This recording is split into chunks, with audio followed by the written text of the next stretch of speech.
asibuyele emuva phansi ngokuhlukumeza insango babebhema kahle omkhulu maybe kanye ngonyaka ugqoka ibheshu nembadada ngidi isiko lami phela amasule bedume ngokuhloniphana nokuphana sahlephulelana inyoni noma kuyijiyane selidumela ke emasupheni phakathi ke komgcaco ke kaNdlunkulu ke ukaMdolomba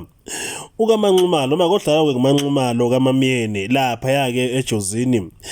njengoba ke namhlanje bekade kunomkhehlo lapha kwisilo samabandla wonke uMisizulu kaZwelithini besikhehla kuNdlunkulu kowakhangela amankengane ukaMdolomba bekade ke kusindwe ngobethole njengoba ke kuyona ke le weekend kukhona kumgcaco phakathi ke kwesilo ke samabandla wonke ozoba ke lapha kwaNongoma esigodlweni esikhulu nosesilo samabandla ke wonke nokuyisigodlo ke sikaMhlokombane la khona ke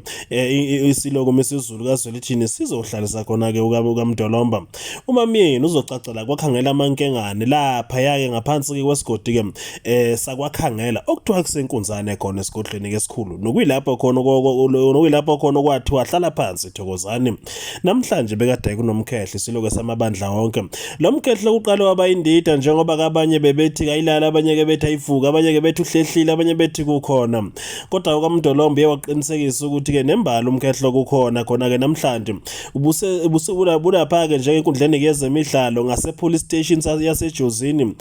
ezemidlalo ezibukweni stadium nokuyilapho ke khona ke e17 abanye ke bathe kuse16 kuya ngawo ukuthi kubiza kanjani kulona ke leli ke laseJozini abantu ke bephume ngobuningi njengoba kubona ke isilo ke samabandla wonke sihlonipha ke njeke lapha kuNdlunkulu kaMyeni obekade ke letha umkhonto njeke lapha ke bakithi wayisetelebhele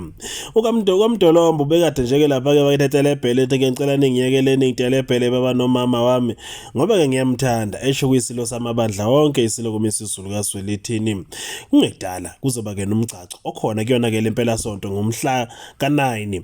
njeke lapha ke esikhona ke sigodlweni ke sesilo kwakhangela amankengane nokuyilapho ke isilo ke samabandla siyobe ke sicacela ngoNdlunkulu oqala phela kuzokwaseka ukuthi ke bayinsada oNdlunkulu bonke basesekhona futhi ke umgcaco wesazongena eNdlunkulu njengoba abantu babekade ke bezibuza beziphendula ukuthi ingabe ukaMhlokombane kucacelwa nini na umgcaco